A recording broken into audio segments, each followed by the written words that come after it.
Mesdames et messieurs, bonsoir. Heureux de vous retrouver ce soir. Aujourd'hui, nous allons parler d'un document très spécial consacré ce soir au tourisme en République de Djibouti. Ce soir, nous vous emmenons à la découverte d'une terre de contraste saisissant où se rencontrent le désert volcanique, les eaux turquoises du golfe de Tadjoura et une culture millénaire.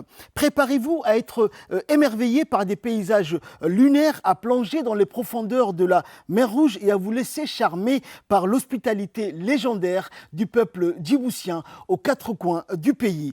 De l'incroyable lac Assal, le point le plus bas du continent africain, aux plages du sable blanc de la côte en passant par les canyons scrutés par le vent, Djibouti a tout pour séduire les aventuriers en quête de sensations fortes ainsi que les amoureux de la nature. Alors restez avec nous pour un voyage inoubliable au cœur de la République de Djibouti.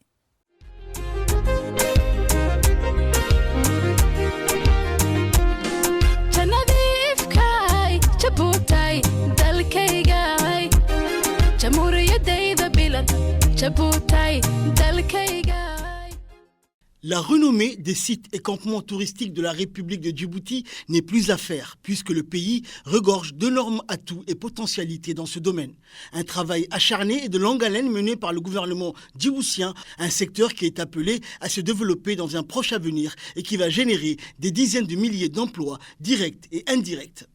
Du nord au sud, actuellement, des dizaines de sites et campements touristiques sont répertoriés. Des endroits aussi surprenants que chaleureux qui accueillent chaque année des centaines de touristes en provenance des quatre coins du monde et qui repartent avec le sourire et des souvenirs plein la tête. Ces endroits sont uniques et inédits en leur genre et ont pour décor naturel, pour la majorité, des paysages à couper le souffle.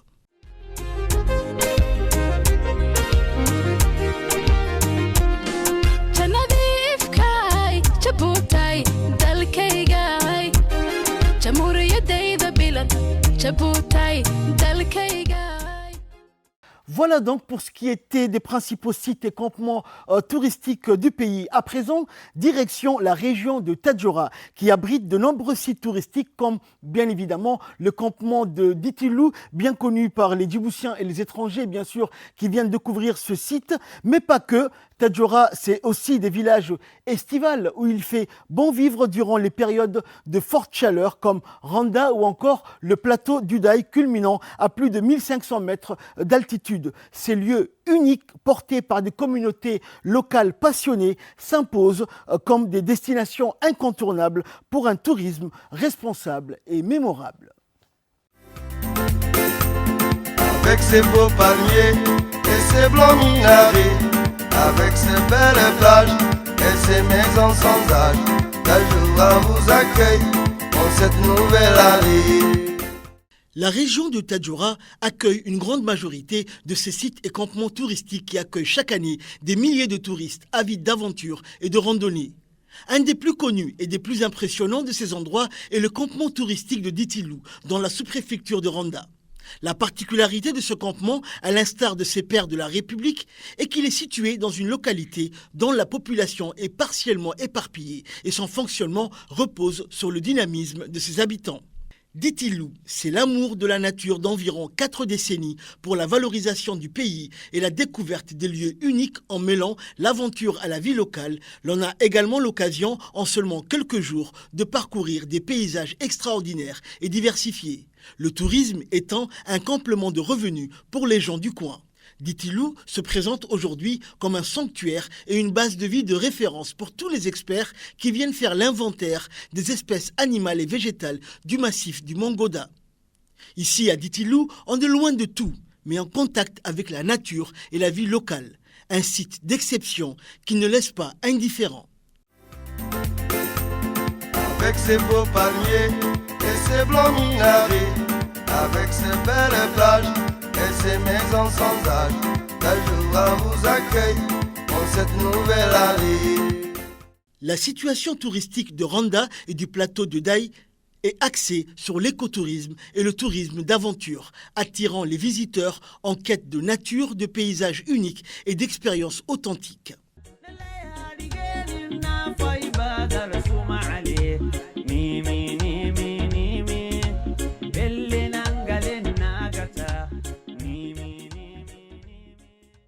Le plateau du Daï est une oasis de fraîcheur à une altitude d'environ 1500 mètres, contrastant fortement avec le climat désertique du reste du pays.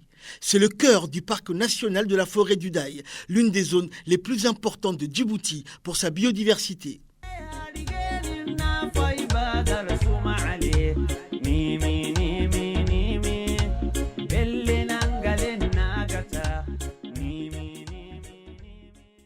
Porte d'entrée du Daï, Randa est un village situé au pied du massif du Goda et est souvent le point de départ pour l'exploration du plateau du Daï.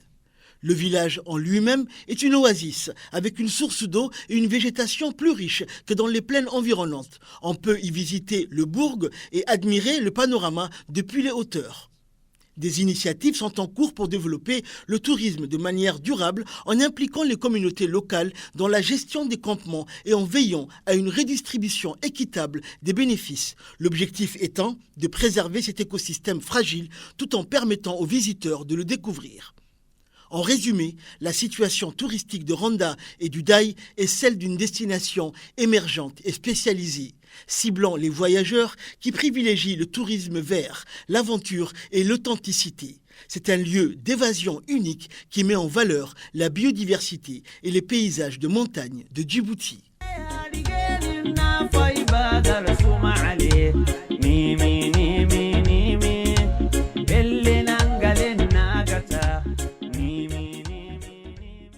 Après Tadjoura au nord, direction le sud du pays avec la très belle région d'Ali Sabié. La région d'Ali Sabié qui est une destination qui contraste avec le littoral et qui offre une expérience de voyage unique. Alors quelles sont les spécificités touristiques de cette région? C'est ce que nous allons découvrir tout de suite.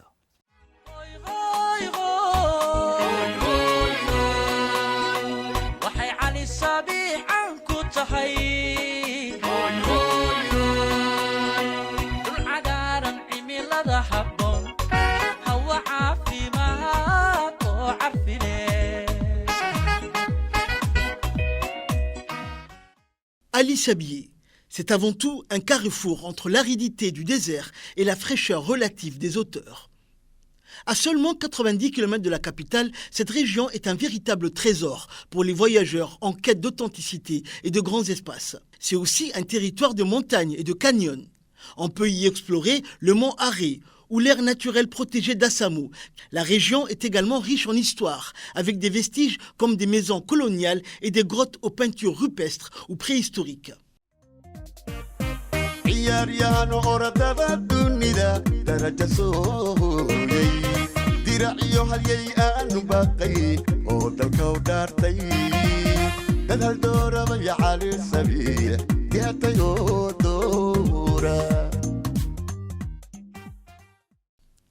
Le nouveau train électrifié qui relie Djibouti à l'Éthiopie traverse la région, ce qui offre une occasion unique de voyager et de découvrir ces paysages de manière différente. En somme, Ali Sabié est un potentiel touristique indéniable, axé sur l'écotourisme et l'aventure. Le défi pour la région est de développer ces sites encore peu exploités, tout en préservant leur beauté naturelle et leur richesse culturelle. C'est une destination d'avenir pour le tourisme djiboutien.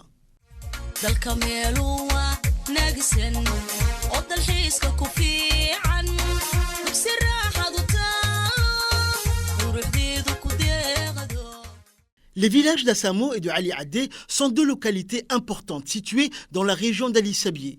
Assamo a bénéficié de plusieurs projets de développement récents qui ont transformé la vie de ses habitants.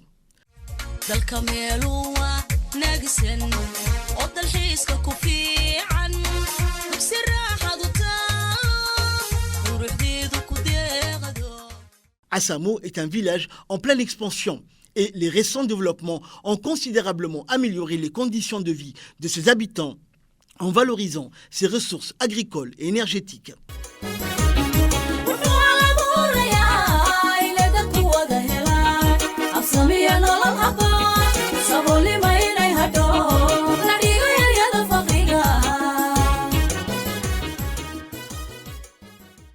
Quant à Ali Adé, ce village est principalement connu pour abriter un camp de réfugiés. La sous-préfecture a une histoire riche. Pendant la période coloniale, les troupes de la France libre ont occupé la ville en 1942. On y trouve également un ancien fortin construit par l'armée française au 19e siècle.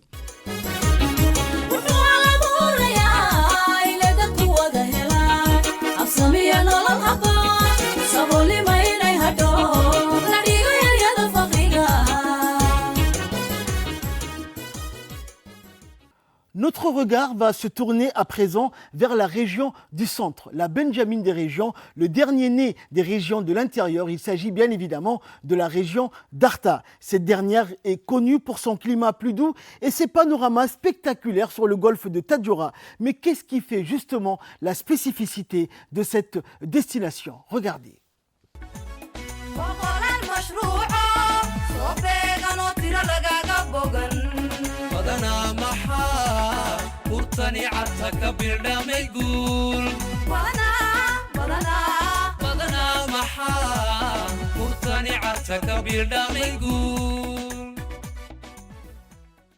Arta, véritable oasis pour les voyageurs en quête de paysages variés et d'expériences uniques. Située en altitude à environ 800 mètres, Arta offre un climat plus frais et plus clément que la capitale, ce qui en fait un lieu de retraite prisé, surtout pendant les mois les plus chauds. En arrivant à Arta, la vue est saisissante. La ville surplombe le golfe de Tadjoura, offrant un panorama spectaculaire sur les ans scintillantes et les monts Goda à l'horizon. Les voyageurs peuvent y admirer des plages de sable fin et de rochers volcaniques idéales pour la baignade et la détente.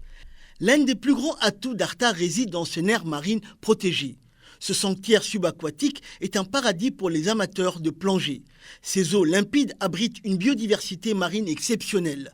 Des récifs coralliens vibrants où évoluent des bancs de poissons tropicaux, des tortues de mer majestueuses et une vie marine foisonnante. Mais la véritable star de l'art marine d'Arta est sans conteste le requin-baleine. Chaque année, de novembre à mars, ces géants doux et inoffensifs des mers se rassemblent dans le golfe de Tadjoura. Les excursions en bateau permettent aux visiteurs de nager à leur côté dans un respect total de l'environnement, une expérience inoubliable et profondément émouvante. La région d'Arta s'inscrit dans une démarche de tourisme durable, combinant le plaisir de la découverte avec la préservation de son environnement. Des efforts sont déployés pour sensibiliser les visiteurs à l'importance de la conservation marine et de la protection des écosystèmes fragiles. En visitant Arta et son aire marine protégée, on ne se contente pas de profiter d'un cadre idyllique. On participe également à la protection d'un patrimoine naturel unique. Arta est une destination qui invite à l'évasion, à la découverte et au respect de la nature, promettant aux voyageurs des souvenirs impérissables, loin de l'agitation du monde moderne.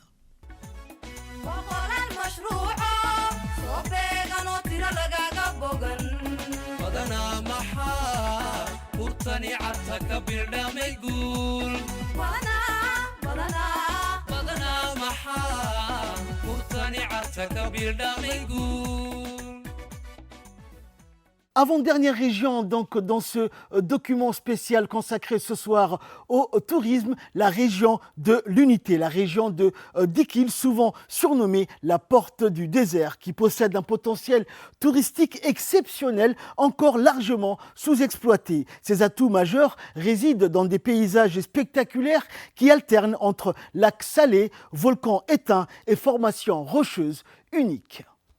iyadoo iga dusha ku darnaatay naftaydo dawadaadii khirtaalla codka oonan idaarin waanan daynin karayno waan duulayahay dadyahow salaama.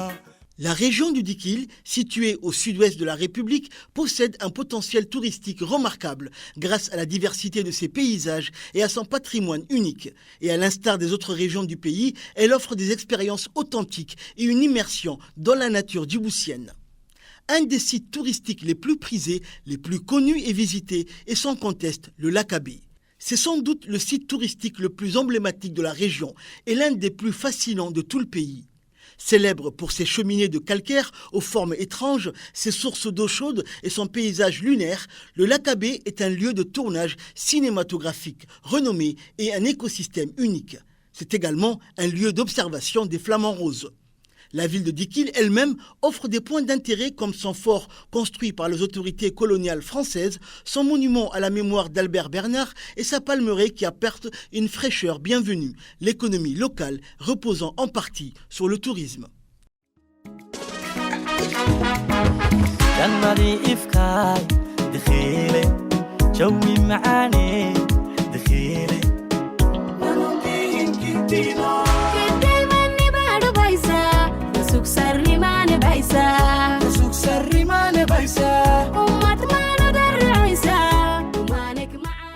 Et pour clôturer ce soir, ce numéro spécial, ce document spécial consacré aux atouts et potentialités touristiques dont regorge notre beau pays, nous allons nous diriger vers la dernière région et non des moindres, la région d'Obok, communément appelée Hayou, berceau de notre histoire, puisque c'est ici à Obok, sur la côte du golfe d'Aden, que l'histoire de la présence française dans le pays a débuté.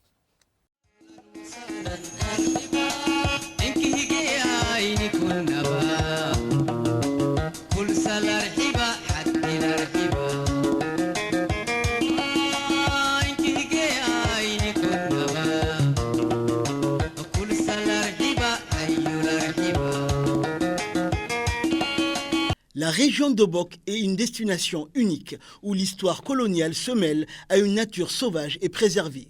Aujourd'hui, Obok offre une expérience touristique axée sur la découverte et l'aventure. Le centre-ville conserve quelques vestiges de son passé de capitale, mais c'est surtout la nature environnante qui attire les visiteurs. Connue comme étant l'une des principales attractions et site incontournable, la mangrove de Godoria. Considérée comme la plus belle de Djibouti, cette mangrove est une oasis de vie. La mangrove est un sanctuaire pour la biodiversité. Les amateurs de nature et les ornithologues peuvent y observer des oiseaux migrateurs et sédentaires, ainsi que des poissons, des raies, des mérous et d'autres animaux marins.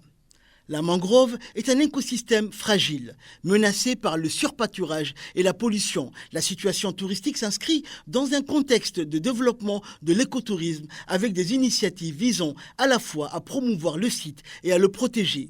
Le projet de reboisement et la sensibilisation à la conservation font partie de cette approche. Autre attraction également très prisée par les visiteurs et les touristes, le célèbre phare de Ras Bir. Situé à l'entrée de la mer Rouge, ce phare offre une vue panoramique.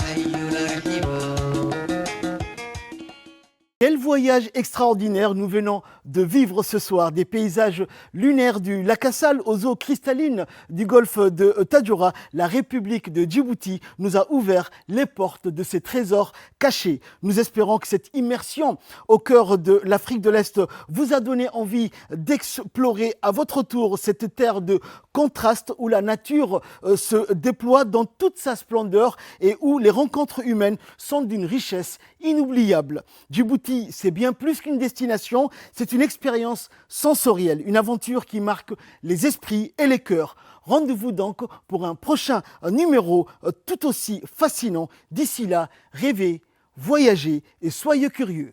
Au revoir.